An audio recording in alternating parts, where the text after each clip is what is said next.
San Juan Pablo II, en su carta apostólica acerca del rosario, dice que entre los papas más recientes que se han distinguido por la promoción del rosario están San Juan XXIII y sobre todo el beato Pablo VI, que en la exhortación apostólica Marialis Cultus subrayó el carácter evangélico del rosario y su orientación cristológica. Y él mismo da su propio testimonio diciendo: esta oración ha tenido un puesto importante en mi vida espiritual desde mis años jóvenes. Me lo recordó mucho mi viaje a Polonia, especialmente la visita al santuario de Calvaria. El rosario me ha acompañado en los momentos de alegría y en los de tribulación.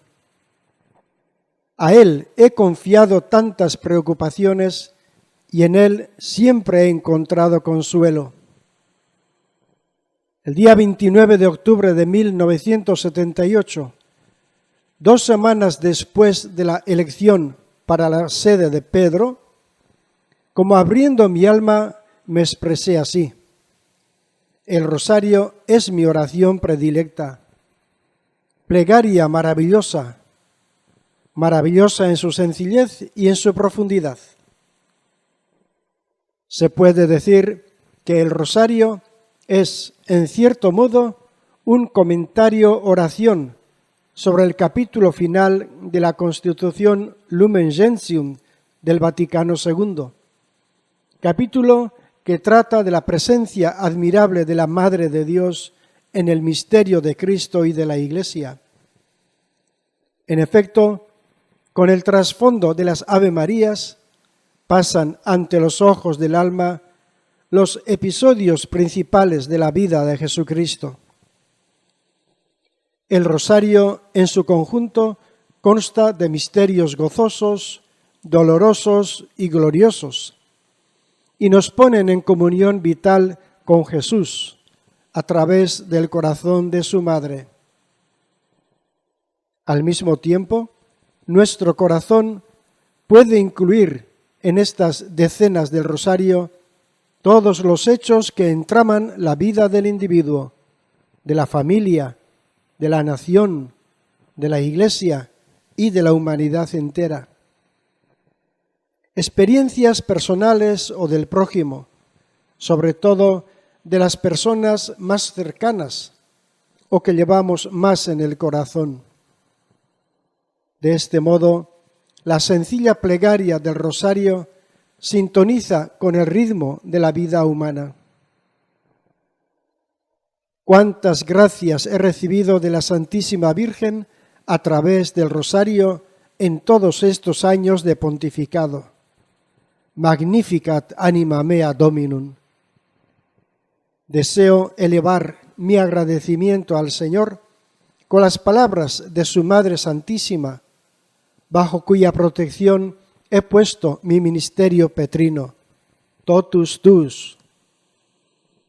Pero el motivo más importante para volver a proponer con determinación la práctica del rosario es por ser un medio sumamente válido para favorecer en los fieles la exigencia de contemplación del misterio cristiano, como verdadera y propia pedagogía de la santidad. Es necesario un cristianismo que se distinga ante todo en el arte de la oración. Mientras en la cultura contemporánea, incluso entre tantas contradicciones, aflora una nueva exigencia de espiritualidad, impulsada también por influjo de otras religiones. Es más urgente que nunca que nuestras comunidades cristianas se conviertan en auténticas escuelas de oración. El rosario forma parte de la mejor y más reconocida tradición de la contemplación cristiana. El rosario es una oración marcadamente contemplativa. Por su naturaleza, el rezo del rosario exige un ritmo tranquilo y reflexivo, que nos ayude a meditar los misterios de la vida del Señor, junto con María, que estuvo más cerca del Señor. El beato Pablo VI decía que sin contemplación el rosario es un cuerpo sin alma, y su rezo corre el peligro de convertirse en mecánica repetición de fórmulas y de contradecir la advertencia de Jesús. Cuando oren, no sean charlatanes como los paganos, que creen ser escuchados en virtud de su locuacidad. El rosario es a la vez meditación y súplica. La plegaria insistente a la Madre de Dios se apoya en la confianza de que su materna intercesión lo puede todo ante el corazón del Hijo. Basada en el Evangelio, esta es una certeza que se ha ido consolidando por experiencia propia en el pueblo cristiano. En el rosario, mientras suplicamos a María, que es templo del Espíritu Santo, ella intercede por nosotros ante el Padre Celestial, que la ha llenado de gracia, y ante el Hijo nacido de su seno, rogando con nosotros y por nosotros. Hoy estamos ante nuevos desafíos. ¿Por qué no volver a tomar en la mano las cuentas del rosario con la fe de quienes nos han precedido? El rosario conserva toda su fuerza y sigue siendo un recurso importante de todo buen evangelizador. Veamos lo que nos decía San Juan Pablo II acerca de los misterios del rosario. Para acoger el misterio de Cristo es indispensable ponerse a la escucha. Solo la experiencia del silencio y de la oración ofrece el horizonte adecuado en el que puede madurar y desarrollarse el conocimiento más auténtico, fiel y coherente de aquel misterio. De los muchos misterios de la vida de Cristo, el rosario solo considera algunos. No obstante, para resaltar el carácter cristológico del rosario, considero oportuna una incorporación que les permita contemplar también los misterios de la vida pública de Cristo, desde el bautismo a la pasión. En efecto, en estos misterios contemplamos aspectos importantes de la persona de Cristo como revelador definitivo de Dios. Él es quien, declarado Hijo predilecto del Padre en el bautismo del Jordán, anuncia la llegada del reino, dando testimonio de Él con sus obras y proclamando sus exigencias. Durante la vida pública es cuando el misterio de Cristo se manifiesta de manera especial como misterio de luz. Mientras estoy en el mundo, soy luz del mundo, dice en Juan capítulo 9, versículo 5. Para que pueda decirse que el rosario es más plenamente compendio del Evangelio, es conveniente, pues, que tras haber recordado la encarnación y la vida oculta de Cristo, que son los misterios gozosos, y antes de considerar los sufrimientos de la pasión, que son los misterios dolorosos, y el triunfo de la resurrección, misterios gloriosos, la meditación se centre también en algunos momentos particularmente significativos de la vida pública, que son los misterios luminosos. Esta incorporación de nuevos misterios se orienta a hacerla vivir con renovado interés en la espiritualidad cristiana, como verdadera introducción a la profundidad del corazón de Cristo, abismo de gozo y de luz, de dolor y de gloria. Los misterios de gozo. El primer ciclo el de los misterios gozosos, se caracteriza efectivamente por el gozo que produce el acontecimiento de la encarnación. Esto es evidente desde la Anunciación, cuando el saludo de Gabriel a la Virgen de Nazaret se une a la invitación a la alegría mesiánica. Alégrate, María, le dice. A este anuncio apunta toda la historia de la salvación. Es más, en cierto modo, la historia misma del mundo. En efecto, si el designio del Padre es de recapitular en Cristo todas las cosas, el don divino con el que el Padre se acerca a María para hacerla madre de su Hijo, alcanza a todo el universo. A su vez, toda la humanidad está como implicada en el fiat, con el que ella responde prontamente a la voluntad de Dios.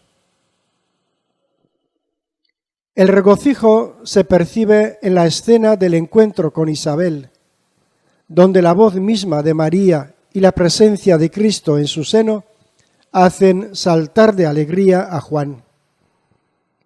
Repleta de gozo es la escena de Belén, donde el nacimiento del divino niño, el Salvador del mundo, es cantado por los ángeles y anunciado a los pastores como una gran alegría. Pero ya los dos últimos misterios, aún conservando el sabor de la alegría, anticipan indicios del drama. En efecto, la presentación en el templo, a la vez que expresa la dicha de la consagración y extasía al viejo Simeón, contiene también la profecía de que el niño será señal de contradicción para Israel y de que una espada traspasará el alma de la madre. Gozoso y dramático al mismo tiempo es también el episodio de Jesús a los 12 años en el templo. Aparece con su sabiduría divina mientras escucha y pregunta, y ejerciendo sustancialmente el papel de quien enseña. La revelación de su misterio de Hijo, dedicado enteramente a las cosas del Padre, anuncia aquella radicalidad evangélica que ante las exigencias absolutas del reino cuestiona hasta los más profundos lazos de afecto humano.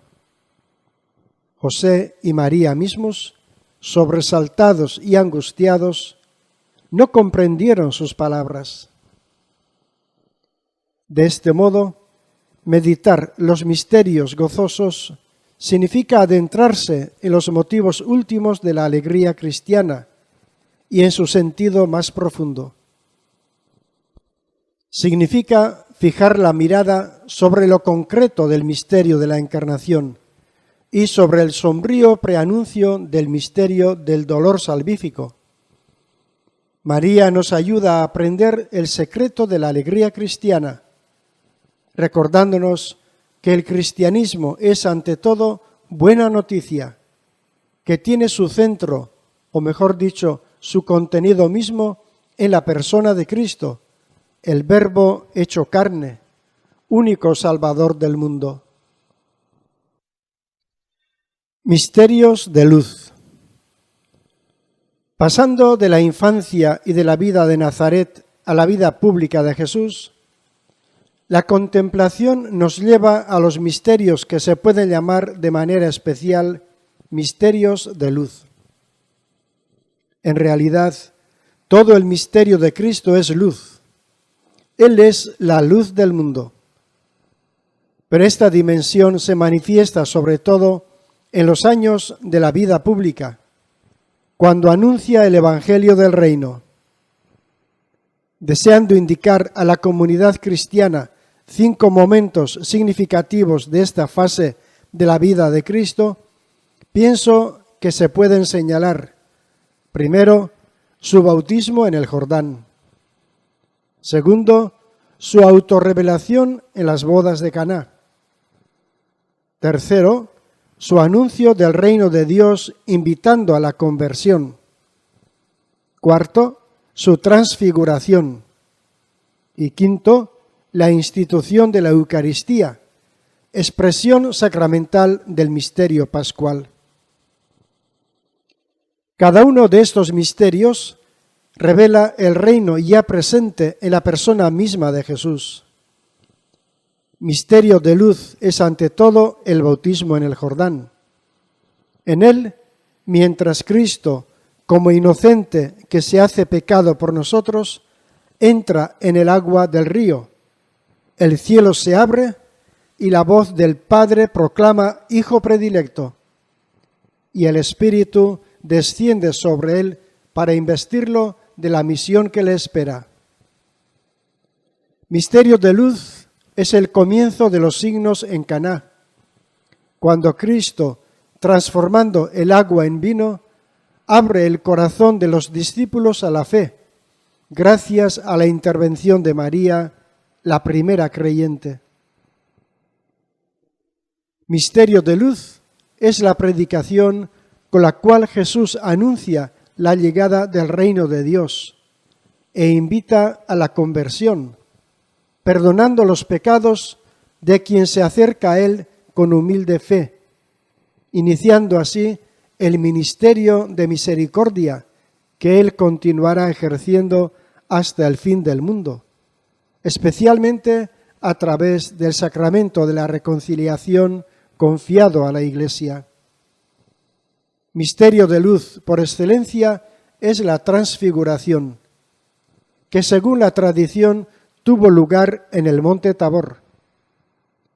La gloria de la divinidad resplandece en el rostro de Cristo, mientras el Padre lo acredita ante los apóstoles extasiados, para que lo escuchen y se dispongan a vivir con Él el momento doloroso de la pasión, a fin de llegar con Él a la alegría de la resurrección y a una vida transfigurada por el Espíritu Santo. Misterio de luz es, por fin, la institución de la Eucaristía, en la cual Cristo se hace alimento con su cuerpo y su sangre, bajo las especies de pan y del vino, dando testimonio de su amor por la humanidad hasta el extremo, y por cuya salvación se ofrecerá en sacrificio. Excepto en el de Caná, en estos misterios la presencia de María queda en el trasfondo. Los evangelios apenas insinúan su eventual presencia en algún que otro momento de la predicación de Jesús, y nada dicen sobre su presencia en el cenáculo, en el momento de la institución de la Eucaristía.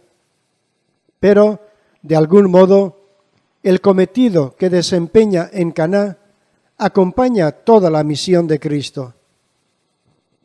La revelación que en el bautismo en el Jordán proviene directamente del Padre y ha resonado en el Bautista, aparece también en labios de María en Caná y se convierte en su gran invitación materna dirigida a la Iglesia de todos los tiempos. Hagan lo que Él les diga. Es una exhortación que introduce muy bien las palabras y signos de Cristo durante su vida pública, siendo como el telón de fondo mariano de todos los misterios de luz. Misterios de dolor. Los evangelios dan gran relieve a los misterios del dolor de Cristo. La piedad cristiana, especialmente en la Cuaresma, con la práctica del Vía Crucis, se ha detenido siempre sobre cada uno de los momentos de la pasión, intuyendo que ellos son el culmen de la revelación del amor y la fuente de nuestra salvación. El rosario escoge algunos momentos de la pasión, invitando al orante a fijar en ellos la mirada de su corazón y a revivirlos. El itinerario meditativo se abre con Getsemaní, donde Cristo vive un momento particularmente angustioso frente a la voluntad del Padre, contra la cual la debilidad de la carne, se sentirá inclinada a rebelarse.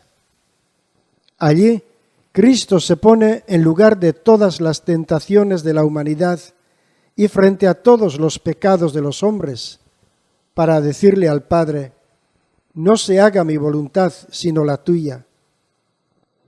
Este sí suyo cambia el no de los progenitores en el Edén. ¿Y cuánto le costaría esta adhesión a la voluntad del Padre? Se muestra en los misterios siguientes, en los que, con la flagelación, la coronación de espinas, la subida al Calvario y la muerte en cruz, se ve sumido en la mayor ignominia, ecce homo. En este oprobio no solo se revela el amor de Dios, sino el sentido mismo del hombre. Ecce homo. Quien quiera conocer al hombre ha de saber descubrir su sentido, su raíz y su cumplimiento en Cristo. Dios que se humilla por amor hasta la muerte y muerte de cruz. Los misterios de dolor llevan al creyente a revivir la muerte de Jesús, poniéndose al pie de la cruz junto a María, para penetrar con ella en la inmensidad del amor de Dios al hombre y sentir toda su fuerza regeneradora. Misterios de gloria. La contemplación del rostro de Cristo no puede reducirse a su imagen de crucificado. Él es el resucitado. El rosario ha expresado siempre esta convicción de fe, invitando al creyente a superar la oscuridad de la pasión para fijarse en la gloria de Cristo, en su resurrección y en su ascensión. Contemplando al resucitado, el cristiano descubre de nuevo las razones de la propia fe y revive la alegría, no solamente de aquellos a los que Cristo se manifestó, los apóstoles, la Magdalena, los discípulos de Maús, sino también el gozo de María, que experimentó de modo intenso la nueva vida del Hijo glorificado. A esta gloria que con la ascensión pone a Cristo a la derecha del Padre, sería elevada ella misma con la asunción, anticipando así, por especialísimo privilegio, el destino reservado a todos los justos con la resurrección de la carne.